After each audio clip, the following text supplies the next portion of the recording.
Hello and welcome back to episode 19 of MotoGP-Xtra Podcast. Joining me today, as always, is Reese. Now, we are off to the sweaty and hot Sepang in Malaysia for the penultimate round of the season. But to go forward a week, first we must go back a week. Before we get into the Sepang podcast, there's a few small things we just want to cover up from Phillip Island. One interesting fact that we'll get to in a second. But first up, we just need to talk a small bit about Navarro's crash. Now, at the time, we did cover it. But as the week has gone on since the last round, there's more information about, more pictures, pretty much more details that we didn't have back on Sunday of last week after the Australian round. So, Reese, knowing what you know now and what you didn't know last week especially, what did you make of Navarro's crash and especially how the race direction handled it, or should I say didn't handle it, and what we've seen on Friday then of this week and all the issues that have come with it? Yeah, well, it was one of those things that actually was something as soon as we sort of finished the podcast, we were like, how did we sort of forget to cover that properly? And I'll probably take the blame for that because I'm the one that usually makes the notes, and obviously I was too tired and forgot to make a note on it. But it was kind of a bit of an innocuous crash, one of those things that you do see happen from time to time. Unfortunately, once again, one of these incidents where one rider crashes, another rider runs over them, but you see it happen with legs fairly regularly, and you don't tend to think a lot of it. Usually they have a broken leg, or sometimes they get up and absolutely fine. We've seen that plenty of times in the past too. But Navarro, he crashed at the Miller corner, I believe it was, and Simone Corsi ended up running over his leg. But then something that we obviously did forget to mention last week was the fact that Navarro was by the side of the track, and as it turns out, like you say, stuff we found out since that we didn't know at the time, he was actually bleeding quite profusely, which, again, is something that's pretty rare when it comes to these kind of crashes, because most of the time it's a bone breakage, but if the bone goes through the skin, obviously there's a lot of blood. Usually you don't seem to think there's blood when there's a crash. You never really hear that much about it, but he was sat at the track bleeding for quite a while. At least 2 or 3 laps, I think it was, that they went past basically full speed. Alright, there's double yellow flags, but let's be honest, they're racers.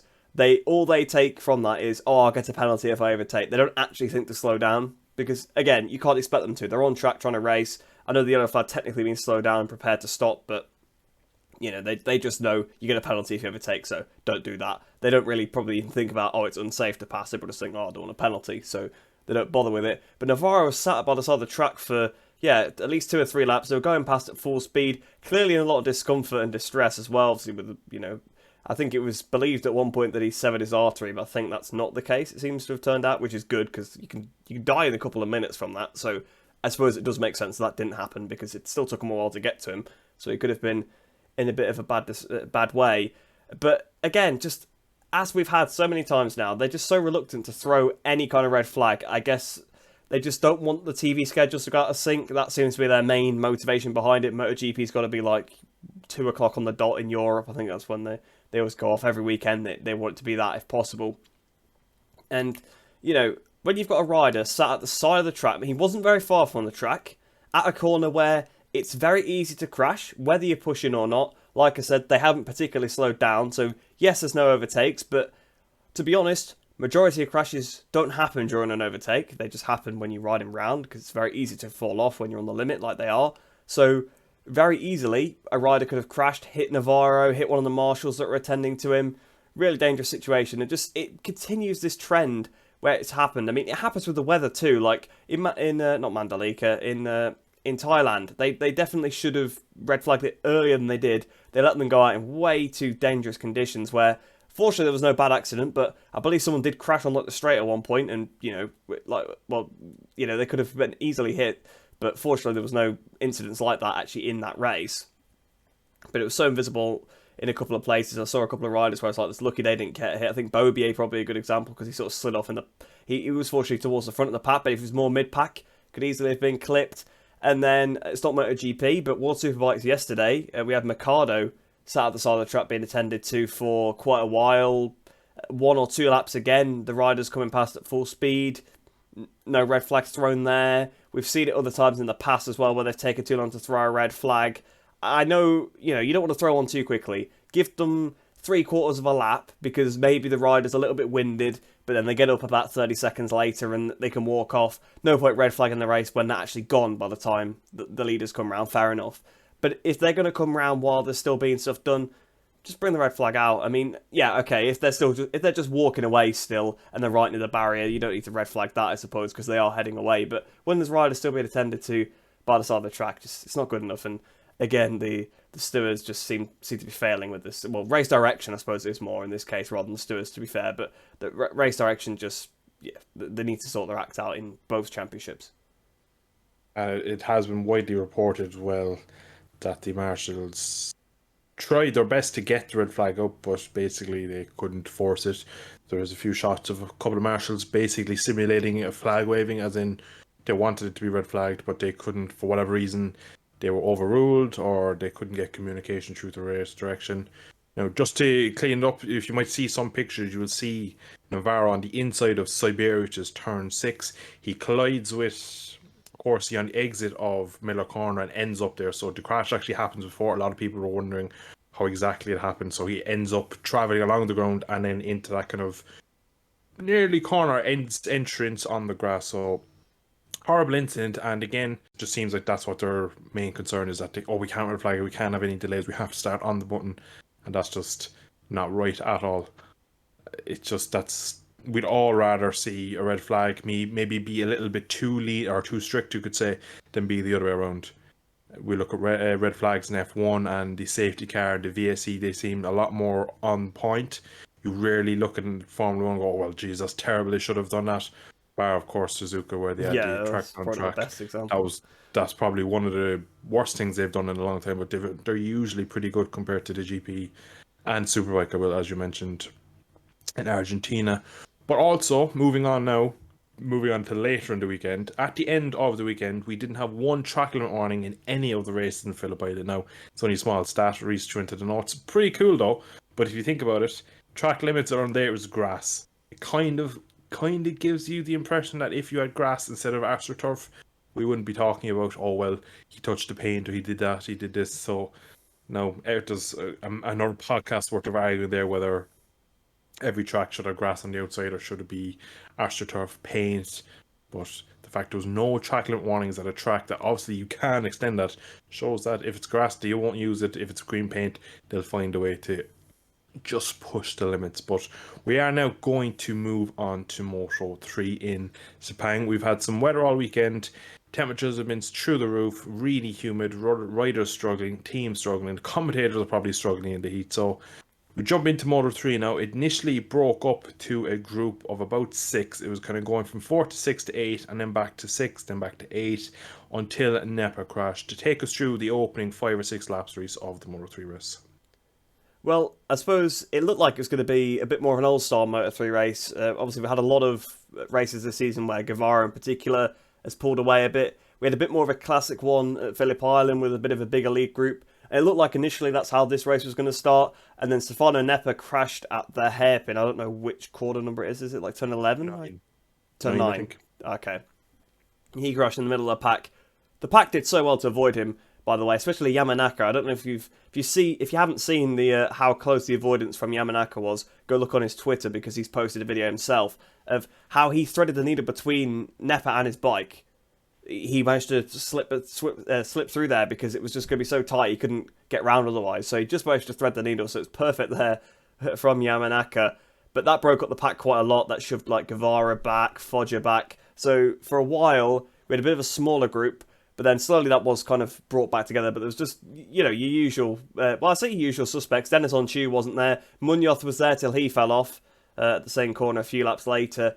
We were quite lucky, really, that we didn't have any terrible incidents. Obviously, it could have been very close with Nepa because there has been deaths at that corner before. I think in the Asia Talent Cup a couple of years ago, I think there was a guy that crashed there and got hit. So, it's a bit of a blind hairpin, so it's a bit treacherous. So Nepa was very lucky to get away with that one, but of course that did break up the pack. Then, like I said, Munoz crashed at the same corner later. I don't know if there was Suzuki also crashed there, so it was a quite chaotic a few laps through that corner because there was quite a few riders going down, and then obviously it spread the race out a bit, but as we'll probably come to later, it did eventually start to close up.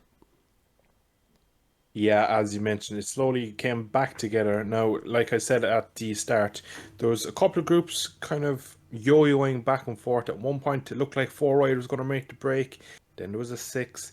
with Sepang, I look at Sepang as such a big track that it's so wide that it's probably so hard to get away from someone on such a low power bike that they're all so close to slipstream on the last back straight and the main straight. I can only imagine how much time they gain by having slipstream there. So it's almost impossible to make a break. But we end up having kind of 6 riders with a group of 2 further back and then a group again further back than that. And as it slowly came back together, we had some nice racing, but it looked like everyone just was keeping their powder dry. It wasn't such a crazy kind of dive bomb race that we've seen your Mugello's or your Barcelona. It was more of a, I think the temperatures, the track conditions just seemed to bring everyone maybe back a bit in terms of pace. I don't think anyone really was on the limit as much as they would be in other races. I think just overall the temperatures, the humidity, not only the bikes getting hot, the riders getting hot. I'd say it's a terrible sensation to be riding in that sort of condition.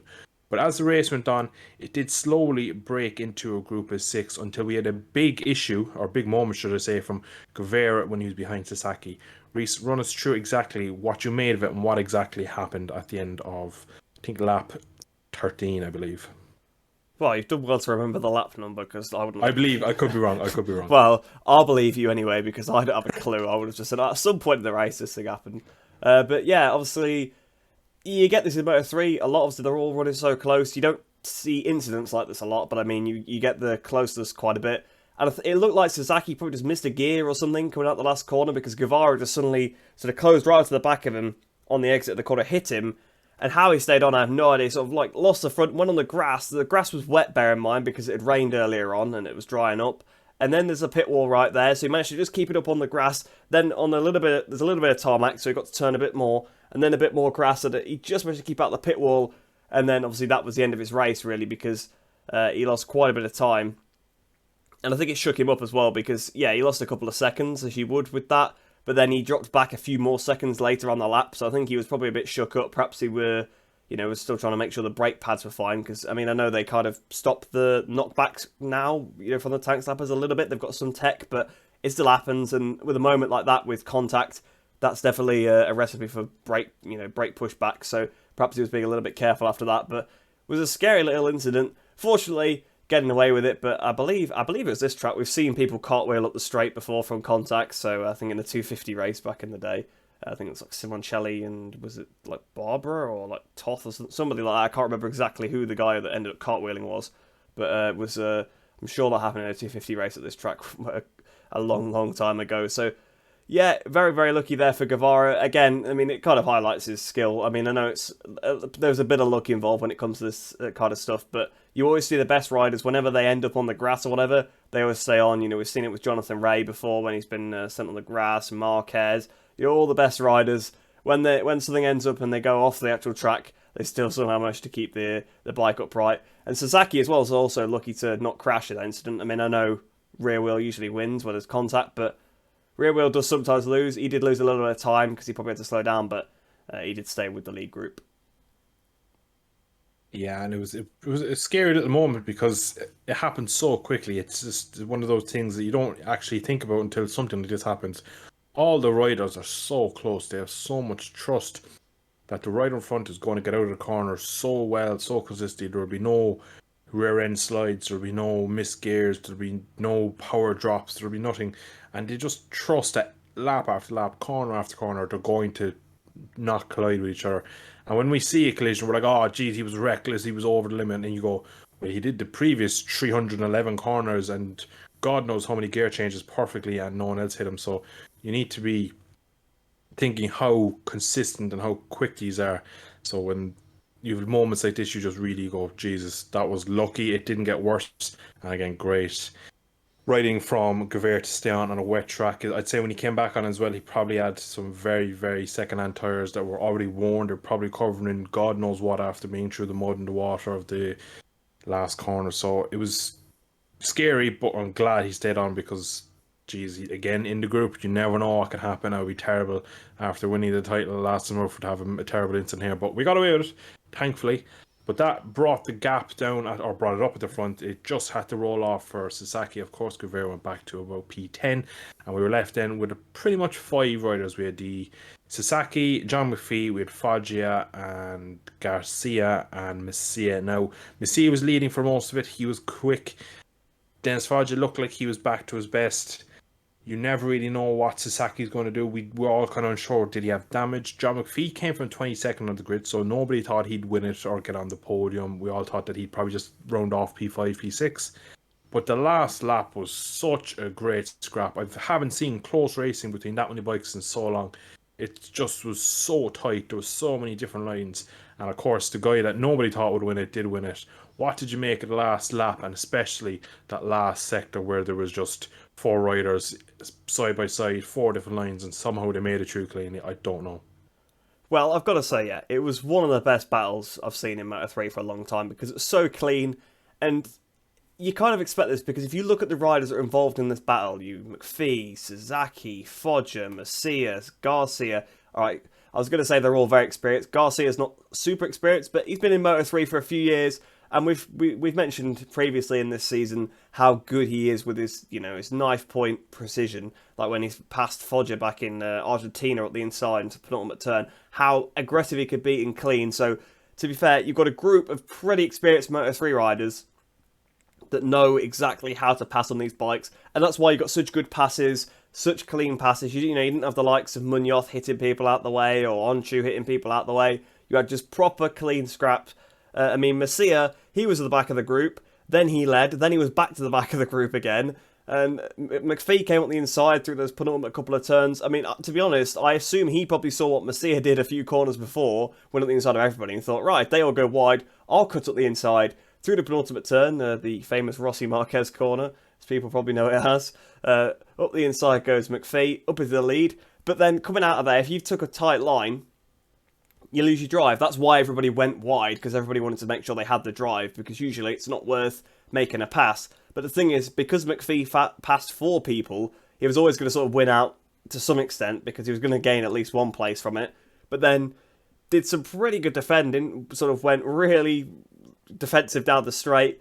Sasaki managed to get past it, but Sasaki just overcooked it into the last corner, and McPhee was able to square him back off. So it was a fantastic last lap from McPhee, and really, it's what you expect from this kind of experienced rider. He's been in Moto3 for pretty much every season it's existed, to be honest. The first season was 2012, and I think he did some wildcard races in that, and he's been a full-time rider ever since in 2013, I believe. So it's fair to say he's got a bit of an advantage when it comes to experience in this category, but even still, he played it to perfection. He could have passed Messia at turn 4, I believe, but chose against it because he knew it would break them off from the group. And yeah, an old head, probably his penultimate Moto3 race, probably his last Grand Prix win, unless he wins next weekend, because it doesn't look like he's going to stay in this paddock next year. So what a ride. And it is worth mentioning as well, he had a tough weekend, so again, like you said, no one expected him to win. Apparently he's had about 5 brake failures this weekend, something like that.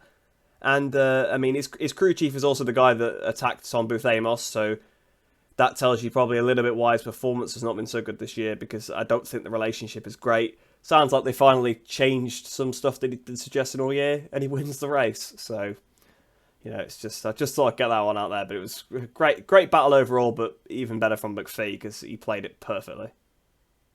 Yeah, and it is a nice sign-off, really. It'll be unlikely, well, we always say that it'll be unlikely he'll win the next one, but you never know, he might finish off his illustrious Moto3 career with a win, but what a tough year he's had, and to be in that position, he's been there a few times this year where he's qualified nowhere, got to the group, and then he crashes, and you're like, oh, not again. And I was watching that race, and Gavin Emmett goes, and John McPhee, 0.9 quicker than anyone on track. And I goes, turn 1, he's going to bin it. And I just was waiting and waiting and waiting. And then he passes 4 people on the last lap in the one corner, and I goes, whoa, where does this come from? And then the last corner. And he came out of the last corner. I was still kind of going, he's probably going to get beat. He'd probably get dragged out. And in fairness, he managed to just get it to the line. Oh, it was brilliant. It was great to see for John, because he just has such bad luck this year that you feel like he deserves everyone cutting the line slightly wide. He managed to cut underneath. He didn't get bombed into the last corner. His teammate ran slightly wide. He kind of deserved all these small bits of luck and fortune. And it'll be interesting to see where next year he'll be. Surely he'll be in the super sport paddock next year, I reckon. That's probably where he'll end up. It's more than likely he'll get a seat there. He definitely deserves to stay at a high level of racing. I think he needs a couple of years away from GP paddock, though. I just don't think he's ever kind of gelled here, to be honest. So maybe go away to a bit more of a relaxed superbike paddock, get a nice R6, do what Chan Anchu has done, doing what a few others, Tom Booth, Amos has done, and just get some mileage under your belt over there and maybe rebuild your career. And you never know, we might see him on a superbike in 3-4 years time. You never know how it goes.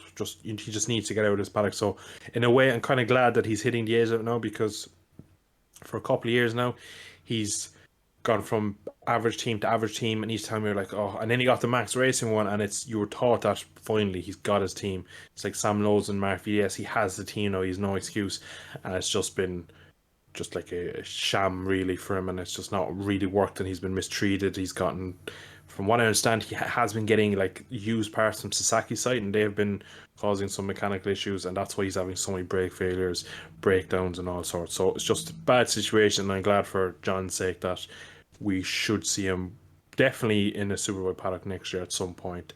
But moving on now, we're going to jump into the intermediate class of Moto 2. Start the race, as always, is carnage. Turn 2, never more so. Big crash. We all thought for a split second that it was the championship contender of Fernandez, but it actually turned out it was a teammate. It was Somkat Chantra, who just tags the back of Jake Dixon. Unfortunately, he has to sit up. Then Acosta collides him. Really rough crash, actually, for Chantra. He got landed on and basically ground into the ground for a couple of seconds while he kind of slid into the gravel. So, early doors in Moto 2. What did you make of the Turn 2 shenanigans, and then what happened between the top 6 until we got to the last few corners where we had the battles for Dixon and Fernandez? Well, it's the kind of incident you get at Turn 2 here, because just how tight it is, how much it tightens up.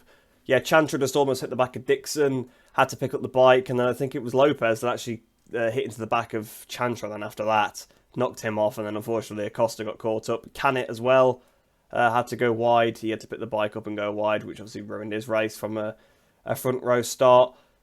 Yeah, it did look like a pretty rough crash for Chantra, because he did get ground into the ground, but he got back on the bike pretty quickly, so I assume he was relatively okay. Obviously, so in fact, everybody from that incident remounted, because Acosta also got back on. Obviously, Canet stayed on, and Lopez obviously didn't crash either. So, yeah, it was just one of those instances you do get. We've seen it happen in the past at this corner. You know, it's got pretty tight. I mean, you have it's a fairly tight first corner, but it's quite open, because it's quite wide. But then you go into this really nasery, like little hairpin, so all the lines sort of just converge to one, and you're always going to get some sort of incident. Obviously, probably this time it was the mistake of Chantra that kind of caused the bottleneck, but at the same time, Lopez made a little mistake. I believe the incident was under investigation. I don't know if anything's come of it. I don't know if you've seen anything, but it would be a bit harsh to give anybody a penalty. I think it was known as a race incident. I think you've got to be a little bit more, on lap one. You've got to be a bit more lenient. These kind of things happen. When you've got 30 bikes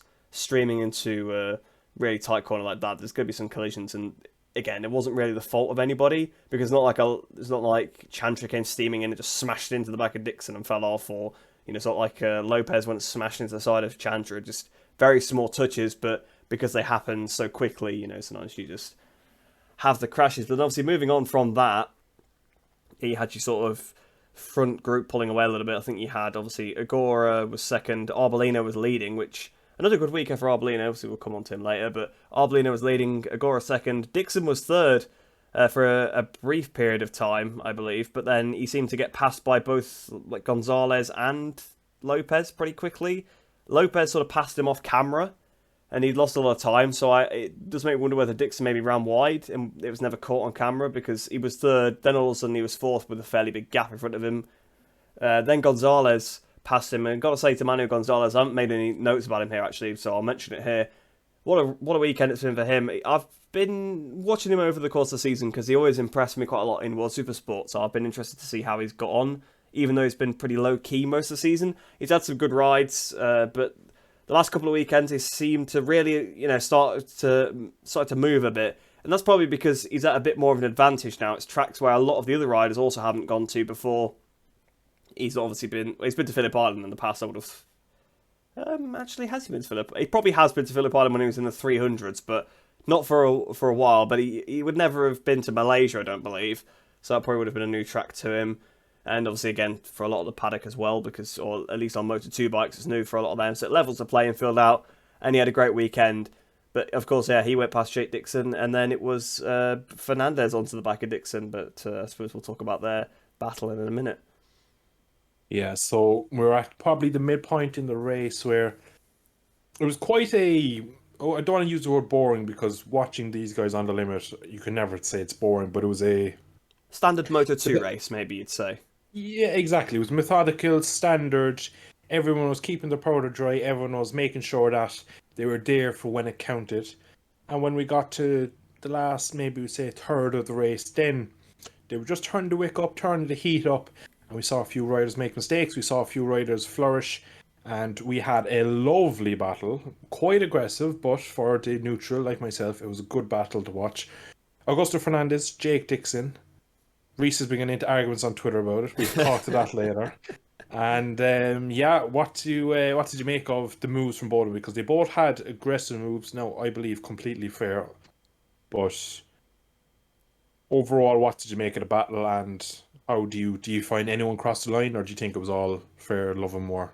It's a great battle. Absolutely loved it. Like, it's the kind of racing you want to see. Obviously, we know that both these riders are very high-level riders, right? You know, people sometimes say, oh, Dixon falls off too much, or he's no good, but it's not true. Like, he's a top-level rider. He's shown that this year. Augusto Fernandez fighting for the championship. So you've got two guys that, you know, have sort of race-winning pace a lot of the weekends, battling each other. So it's always going to be a bit hard, but started off, I think Dixon made a small mistake, which is what brought Fernandez right onto the back of him. Fernandez did, again, a hard but fair move on him into turn one, and Dixon just sort of got back on the throttle, back up the inside into turn two, and sat Fernandez back up, which, again, is completely fair. But obviously there has been people, you know, sort of saying, oh, Fernandez is a championship contender, he shouldn't be doing this to him, but it's a little bit redundant, really. It doesn't matter who you're racing against. For Jake Dixon, he ended up getting a podium in the end because of this battle. If he'd lost this battle, he wouldn't have been on the podium. So for him, he's just fighting for his own position in his race. Again, he's a top-level rider, so he can perform. I mean, anybody can overtake. You know, you could be a backmarker one race winner the next. So I'm not saying that you know, it has to be a top-level rider. But I'm saying he's got the pace, so of course he's going to fight back. It's not like he's well, again, even if you don't have the pace, you can fight back. But you know my point. Like he's going to obviously fight back because he's got some good pace to fight against Fernandez. So there was a bit of a ding-dong, back and forward. All the passes were pretty aggressive, sitting each other up. And it just stems from one, you know, you get a hard move done to you, so you do one back, and then the other guy thinks, oh, he's just passed me a bit aggressively, right, I'll get him back. And it just goes on and on. It was a great battle. Lost them contact, really, with the other guys, obviously Lopez and Manu Gonzalez in front of them.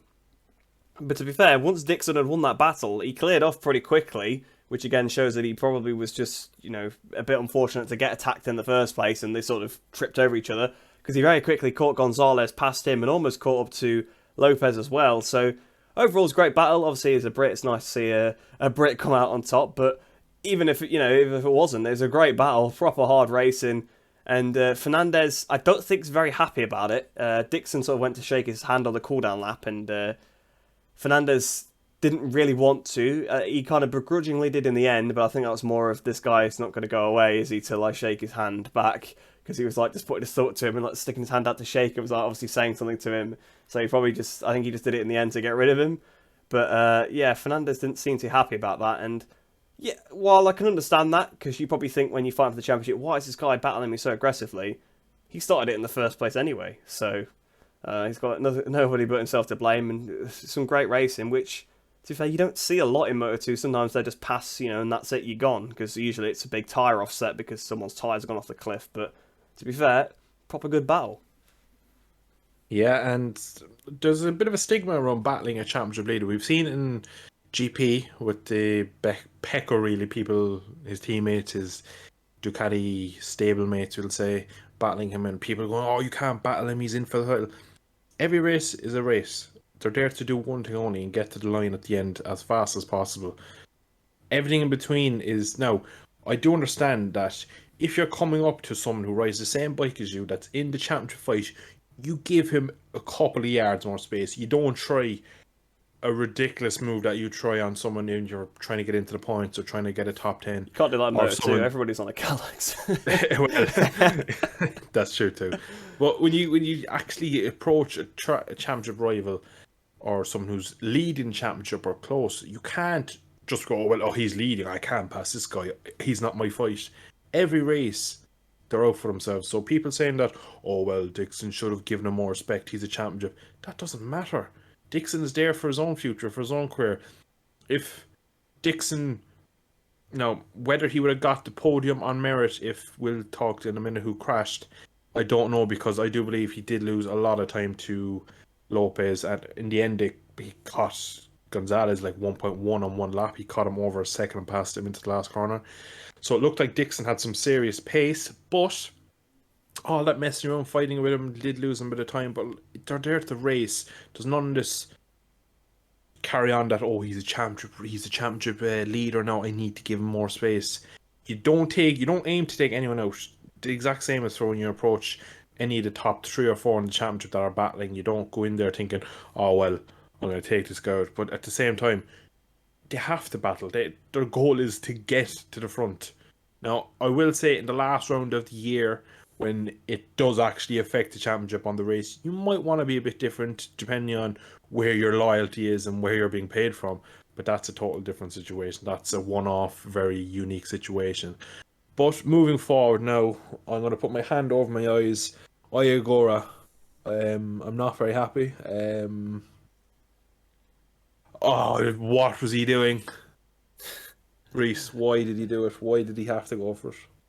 Well, obviously he felt he could win the race. Unfortunately, he couldn't. Oh. Well, he probably could have done if he waited a few more corners, but I think Arbolino was pretty good in that last sort of sector. So I think he wanted to pass him before the last sector, put a little bit of a gap into him, and then try and defend. And he was closing.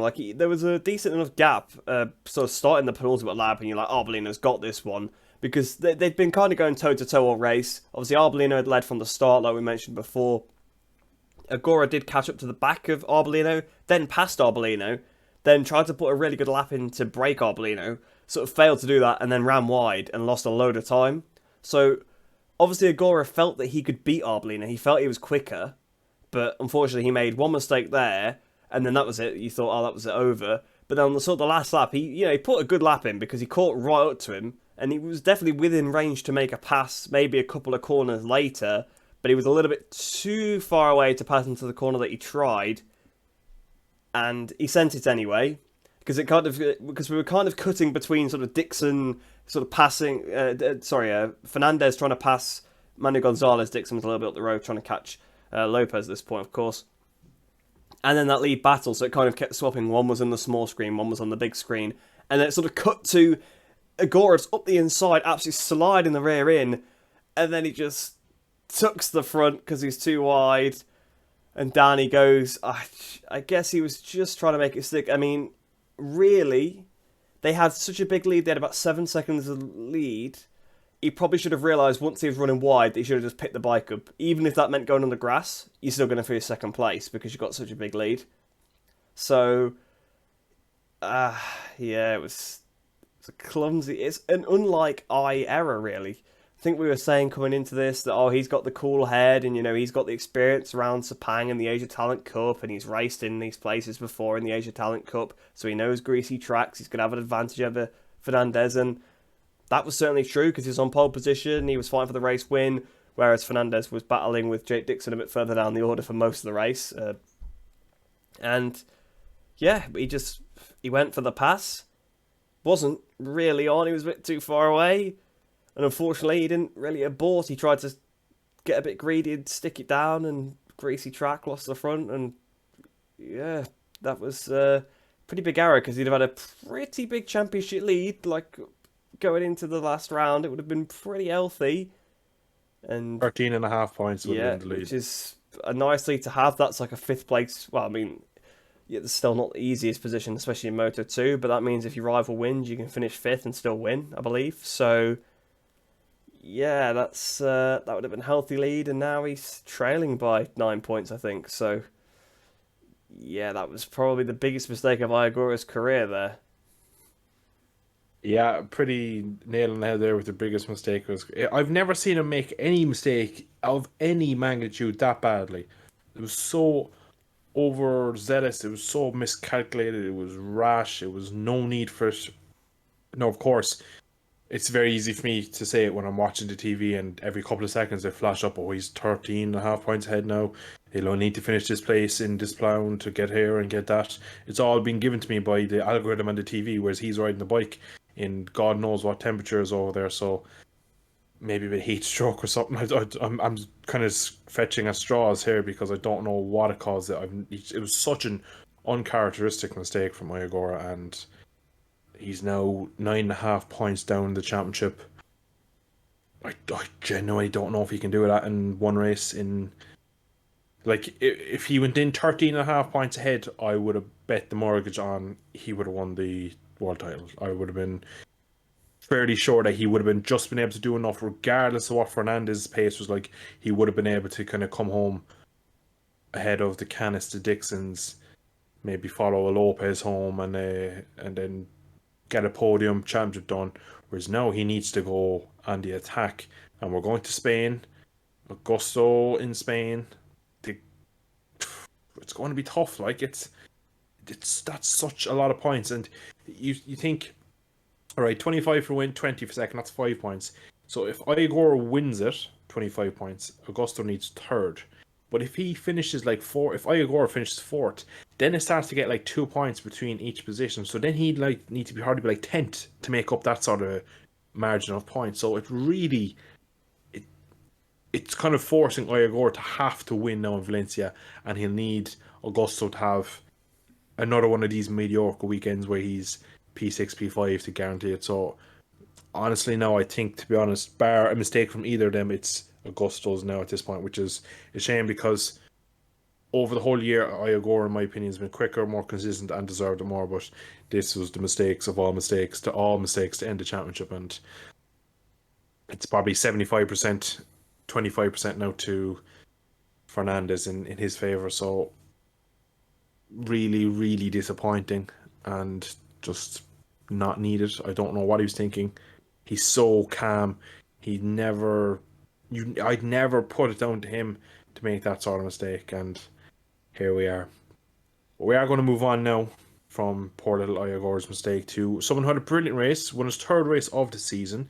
The Italian outperforming his much more experienced British teammate of Sam Lowe's. That is Tony Arbolino. Now, he had pace in a Sablons wasn't lot of even in the rounds. race. I know, but he's outperformed him all year. Is the whole point of that point. Right. Whole year.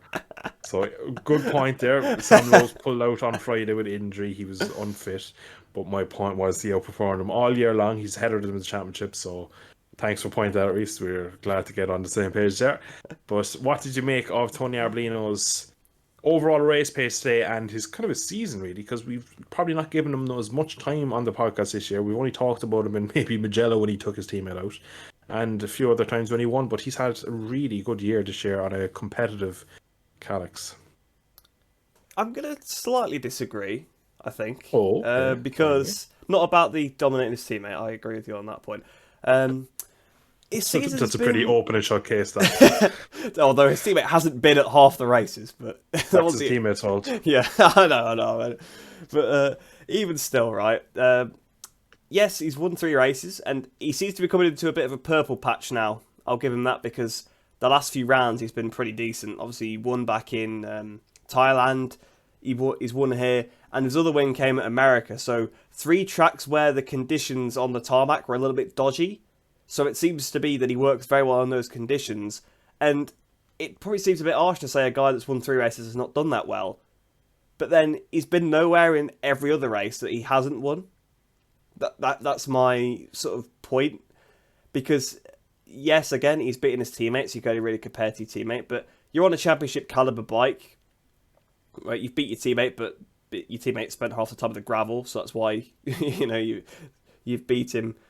That bike can win championships, and yeah, as good it is to win 3 races, and I know it's only his second season, I still think he's been a little bit disappointing because of the weekends where he's been nowhere, if that makes any sense. He's had some fantastic weekends where it's like, oh yeah, he's going to be good next year, and I believe he will be. I believe he will be right up there.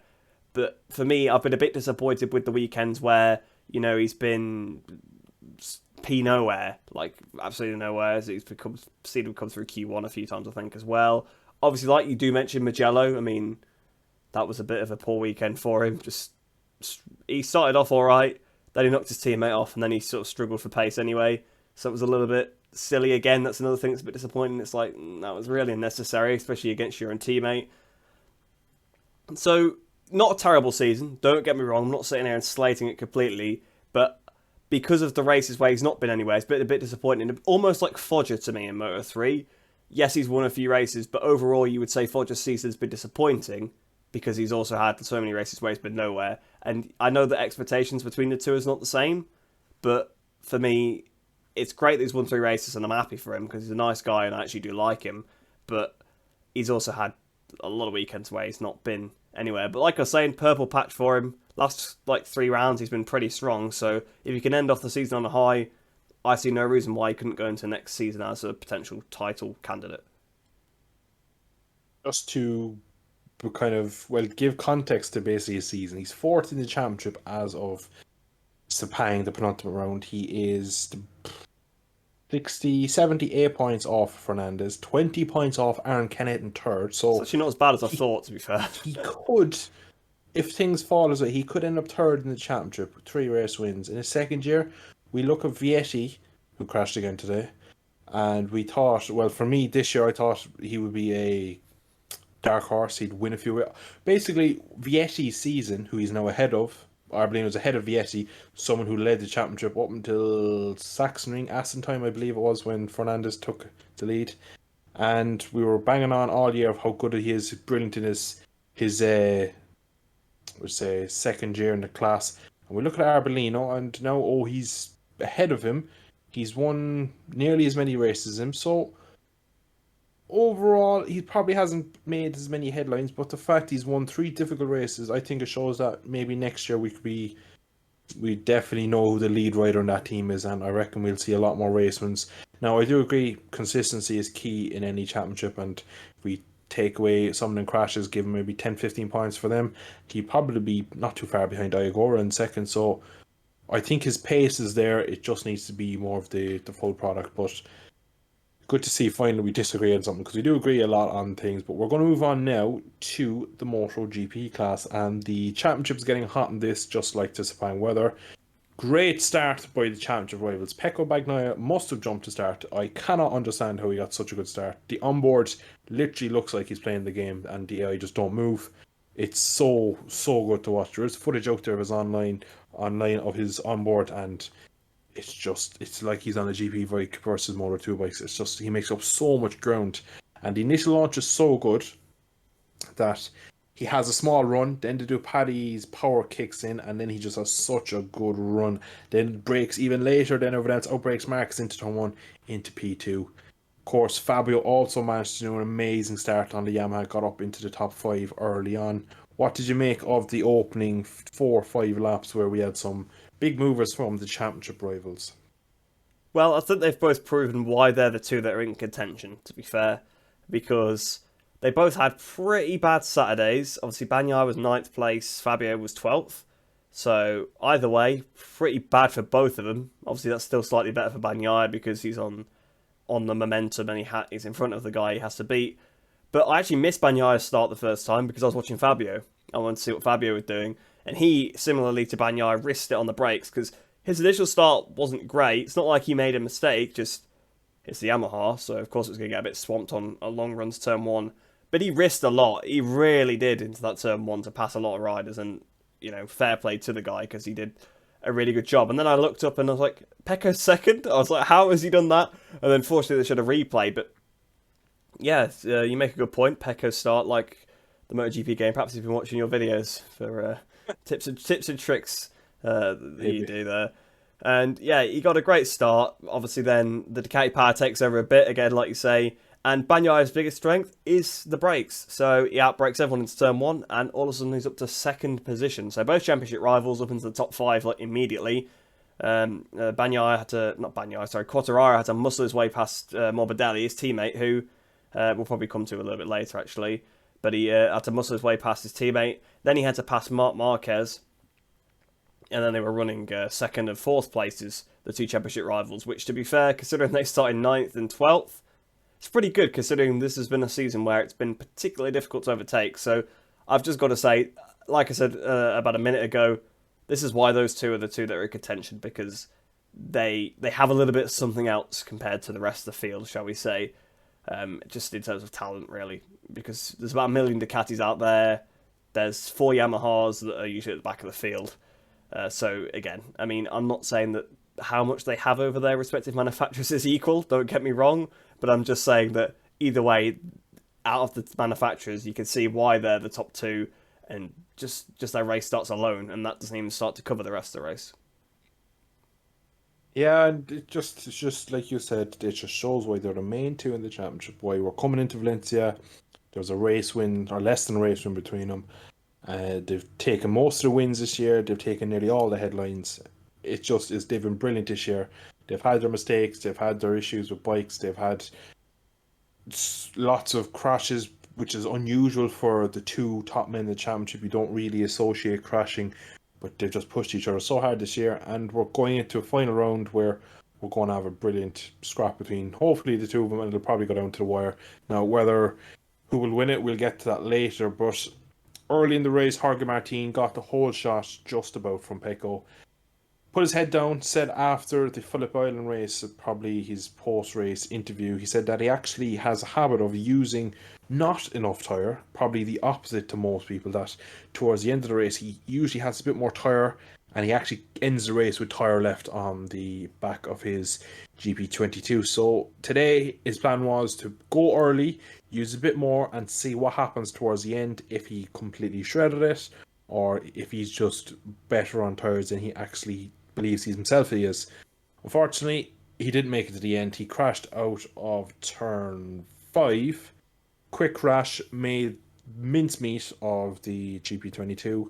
At that point, it really opened up the race. Did you believe at any point that Jorge Martin was on for the win, or did you think it was only a matter of time between Bastianini and Bagnaia that one of them would pull him back towards the end? Well, I was a bit unsure, really, because I think this race just sums up Martin's season. Insanely fast. He was on pole by like over half a second, I think, which is 0.6. 0.6, so over half a second, which is ridiculous in this era, because you get hundreds between qualifying times a lot of the time. So fastest 2-wheel lap. I know they've gone quicker in tests before, I believe, but even still, officially lap record, by quite a way. Like, it's not really close. And then he crashes in the race, and that just perfectly sums up his season. He's been insanely fast, but he's just made mistakes in the race, and we didn't see that so much last year. He was so good last year, and I think he just doesn't get on with this GP22. Let's not forget, he's not on the same bike as Bagnaia. Him and Zarco are on a different bike to Bagnaia and Miller. They have a different engine in the back, so, well, in the middle, roughly, I suppose. So I'd be a bit interested if the engine was on the back. If the engine's in the back, I can understand why he's had a rough year. But yeah, in the middle of the bike, the engine is slightly different, so perhaps there's a little bit in it with that. But yeah, I wasn't sure exactly, because of course he said he didn't use enough tyre in Phillip Island, which seems like a weird thing for me to hear, because, okay, everyone was taking it easy at the start, but then surely you ride to the amount of grip you've got, so if you've got a ton of grip left at the end, you'd still be quicker. I don't know exactly. Maybe because the others still had enough grip, but I feel like you've got almost like a fresh tyre compared to other people. You should still be quicker, but either way, that's irrelevant. So I wasn't sure whether his new tactic was going to work. I was intrigued to find out. Unfortunately, he kind of reverted to Jorge Martin 2022 mode and just dropped it, which is a shame. And that's why he's not got the factory Ducati seat, because Bastianini didn't crash today, or in most of the other races, to be fair. He's crashed in a couple, but I assume the repair bill will be pretty interesting to compare between those two riders. But Martin, again, like I said, just sums up his season. Really fast, but then crashes. And I'm hoping that he could tune this out next year, because, like I said, he hasn't particularly done that. He didn't particularly do that last year, even though he had the big crash. But the poor guy, he's a little bit Pedrosa-like for me. He's so little.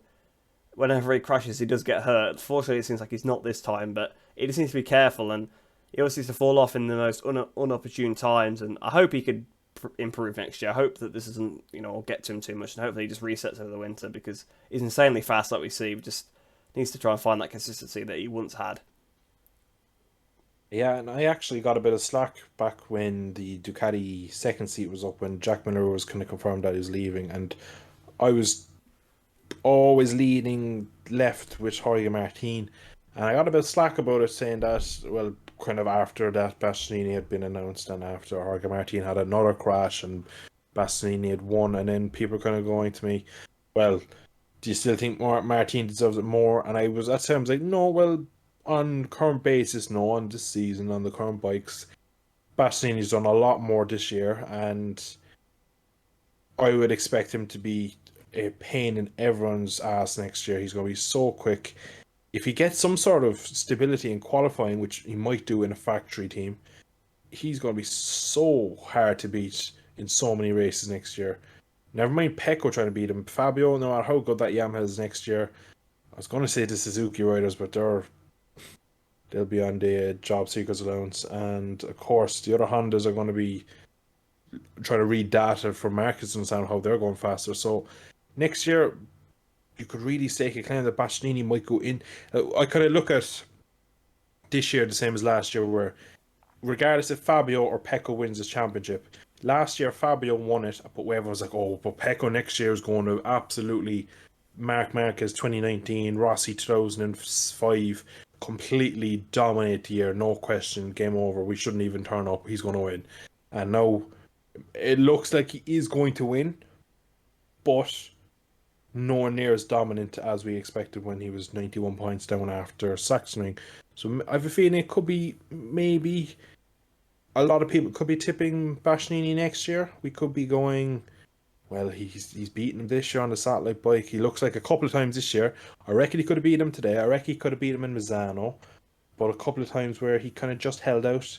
No, he did beat him in Aragon, which is good to see that he wasn't just following him home in every race. But next year is going to be so interesting, and of course we'll have Marquez back. But we're going to jump back now to Sepang, of course, before we get too far ahead of ourselves.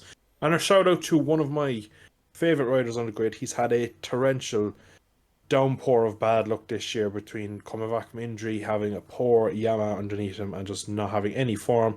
The poor boy even shaved his beautiful long locks off. Frankie Morbidelli, shout out to him this weekend. What did you make of his weekend, and what have you made of him since kind of Silverstone time? I've always keep my eye on him, because I'm a big fan of Frankie. But do you think he's kind of getting an understanding of how to go quicker on this bike, or is it just he's coming to a couple of tracks that suit him better, and that's why his results of late have improved?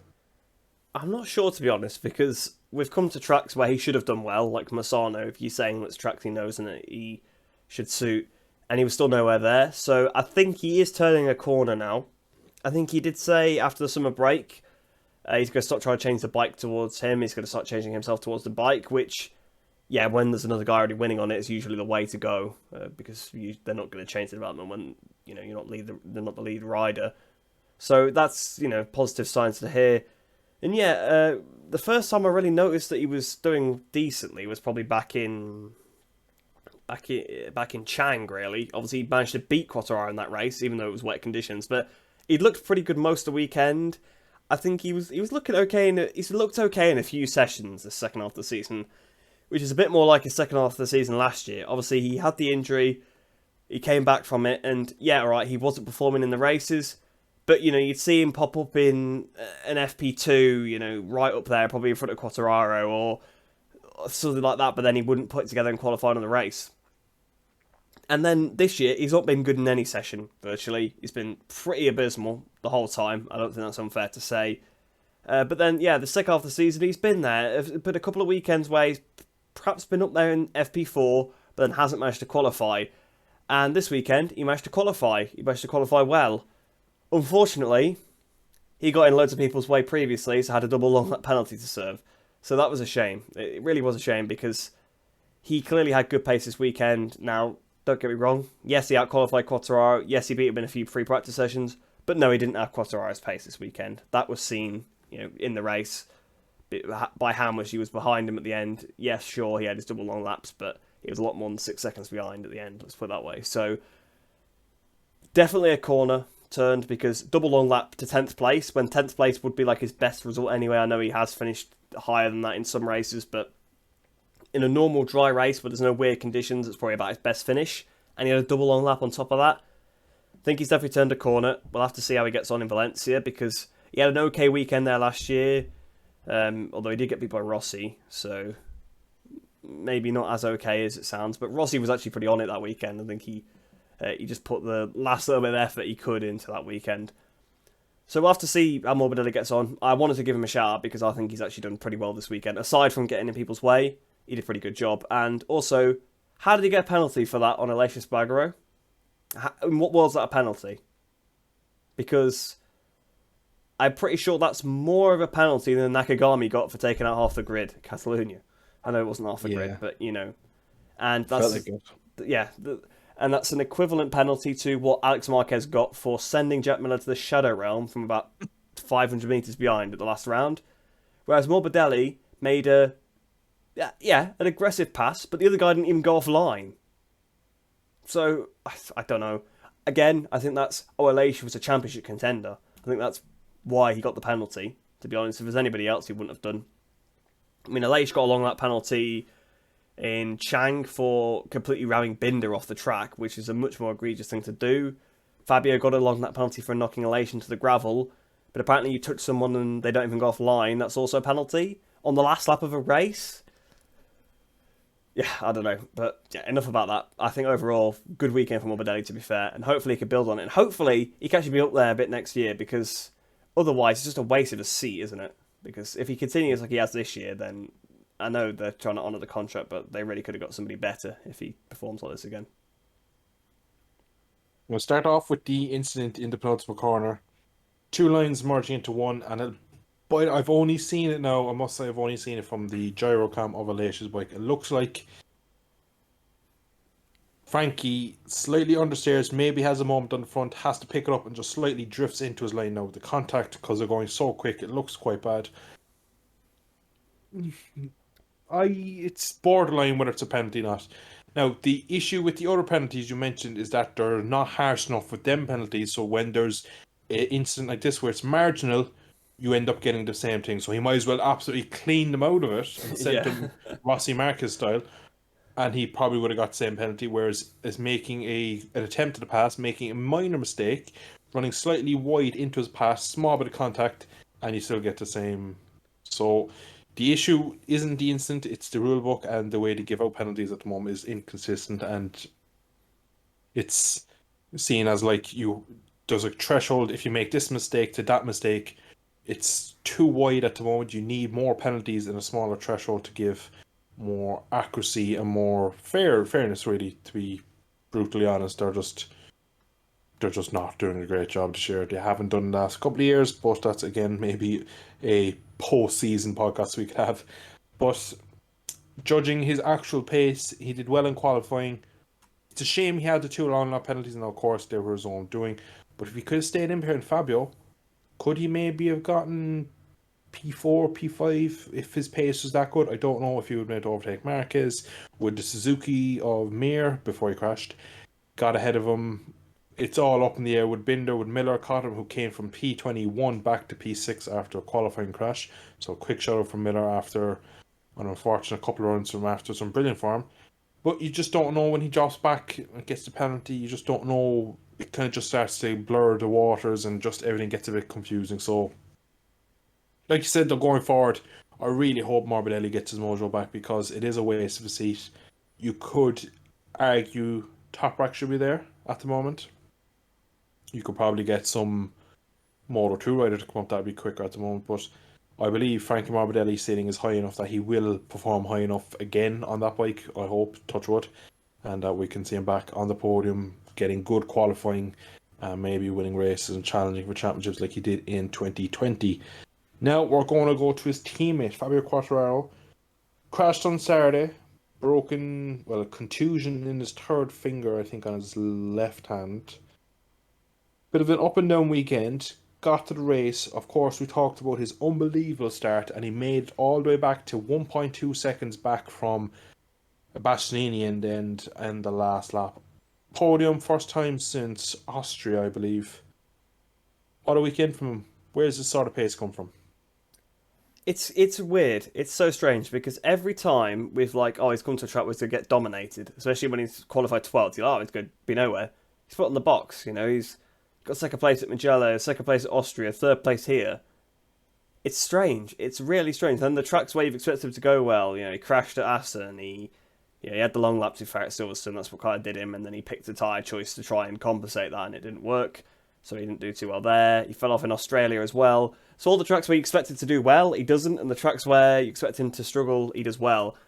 And I think it's a nature of those tracks. I think that's why. You've got your Assen, you've got Silverstone, you've got Phillip Island. Whilst on paper, yes, he will go well there. It's actually very difficult for him to pass at those tracks because they're high-speed corners. So if he was on his own, yeah, he probably could win. Like, if you put him... Basically, if you had him do 30 laps, and then let's say there's no such rubbering and the conditions are the same, and then you've got Bagnaia do 30 laps, Quartararo would be quicker, probably, over that time, at places like Phillip Island, Assen, those kind of tracks. But when you're in a race, Yamaha's behind a Ducati, where's it going to pass a Ducati? Because there's not really that many hard braking zones at those tracks. I know that the Yamaha's not even good in the hard braking zones, but that's where he has to try and make the difference and make the passes. It's very difficult to pass through a sweeping corner, even if you're quicker. There's not much you can do about it. So I'd almost say that the fact that this wasn't so much of a Yamaha track, although in the past it has been, to be fair, the previous winner was a Yamaha rider, Vinales before that. Rossi was on course to win before he fell off the year before.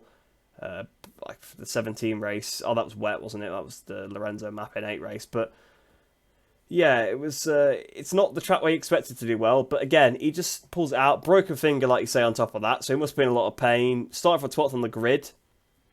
In this era, it's impossible to do races like that. You've seen the odd one. I mean, I still remember Rins at Portimao and he's around the outside of everybody like that. It was unbelievable. But you get the odd race like this where they do come through from the back, but I'm just so impressed with him. The guy, he's overriding the bike clearly, but it's almost like because the expectation for him to do well is not there at this track, it doesn't overwhelm him. I feel like whilst, yes, his mistakes are a consequence of the bike, for example, in Phillip Island, he made a mistake on the brakes to the Honda hairpin trying to make up time, and then he had to try and make up more time, so he was pushing through another corner where there was high speed and fell off. But I feel like if he knew that he wasn't going to do too well at those circuits, he probably wouldn't stress so much about it. But if he knows, he's been coming into a weekend, everybody's saying, oh, you're going to win at Phillip Island, you're going to win at Phillip Island, and then he's now like 20th. He's going to crash trying to get back up into the lead. And I know he's not going to know, he's not going to get up there, but, it's that extra pressure. But he comes to a track where he's not leading the championship anymore. He has nothing to lose. He knows he can just push 100% and do all he can.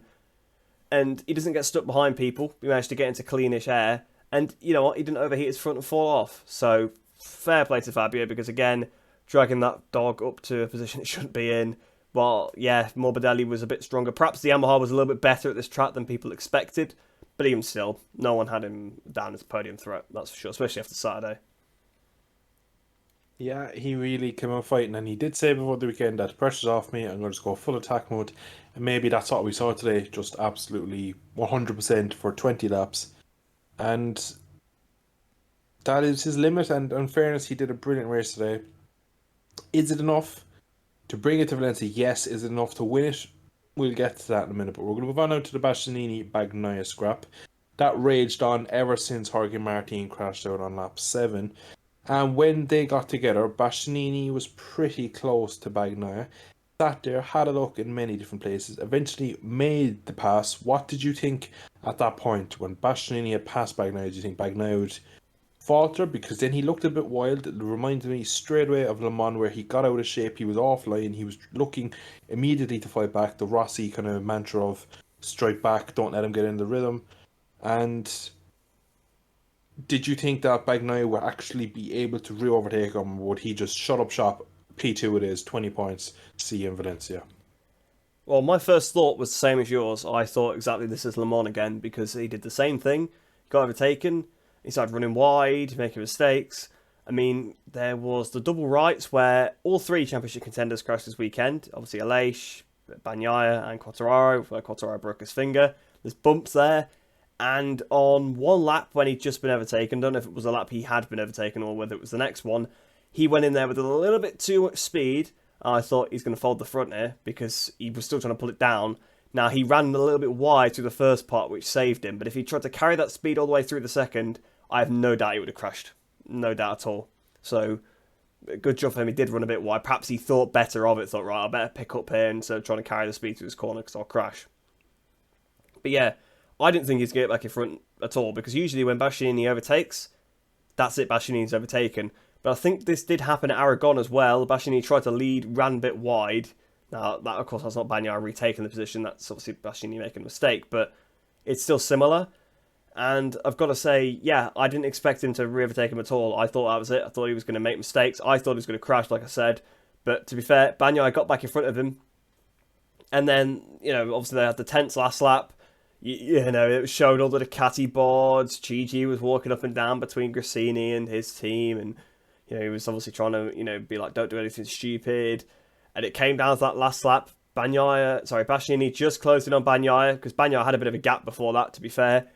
And it was like Misano all over again. He tried to close it to the back and he just overcooked it on the brakes. Actually, similar to, the same corner Igor did out, not similar to because he didn't absolutely send it. Would have been interesting to see what happened if he had have done that. Don't think Ducati would have been too happy with him. But yeah, he ran a bit wide and that was it, out of range because really he was setting up the same move that Morbidelli later did in the lap to Aleix up the inside, and what McPhee had also done in the Moto3 race, up the inside through the penultimate turn. Because throughout the race, he had yards of Bagnaia there. He would have 100% pulled that pass off if he'd been close enough to do it. But unfortunately, he made a mistake, so it did rob us a little bit of a grandstand finish. But I have no doubt if, back to the whole Misano thing and this track, I am not one of those people that believes he sat behind him. I believe he did put 100% on the line there, and he genuinely made a mistake, like he did at Rio. The Rio corner at Misano, he ran wide there. He did the same thing at the hairpin here. When you're trying to catch Bagnaia, you've got to brake as late as possible. And if you brake even a meter later in modern day MotoGP, you're going to go like 5 meters wide. So I think the people that say that don't understand how precise it is to ride a MotoGP bike. You've got to be like millimeter precise, not even centimeter. If you brake by like I said, a meter. Think about how fast they're going, how little time passes, when they go through a meter. So, I believe 100% he put it on the line. Now, I also believe if that had not been another Ducati, or if it had at least not been Bagnaia, would he have probably still tried it? Probably. He probably would have still sent it to that penultimate turn because he was kind of within range. Or perhaps he would have switched to the inside in the hairpin and tried to dive up the inside, or done something really overly aggressive, which you would do on a last lap. But I think there is that self-preservation in mind. Same with Misano. He could have sent it into the last corner, but chose not to do so on Bagnaia because it would have been a reckless thing to do. But had it been another competitor, had it been Quartararo, I 100% would have said he would have sent it because he either wins the race or is a hero to Ducati or both. So, yeah, if it was Quartararo, he probably would have pulled the pass. But yeah, it's one of those things. I think he tried as much as he could. It was a great battle. I love the battles these two have. I'm hoping that they have them again next season, but I just have that feeling in me that I think Bastianini is better, so I think he's going to beat Bagnaia anyway, because he's doing it on a year-old bike currently. Although, to be fair, it's actually probably very close in configuration to Bagnaia's. Obviously, he has the 22 fairing, he's got the Stegosaurus, he's got the old engine, but then Bagnaia has an older version of the engine that's closer to that, so he probably is he's probably the closest in terms of equipment to Bagnaia, outside of the obviously Miller, of course. So, yeah, it'll be interesting for next year. I know I've waffled a little bit there, but great battle, and I think Bastianini definitely put it on the line there. Interesting. It's pretty 50-50 split with people thinking Bastianini's either on it or he's coasting behind him. Definitely, the fact he made a mistake in Misano, he did pass him in Aragon. And again, he made a mistake today. You don't make a mistake if you're going to follow someone home.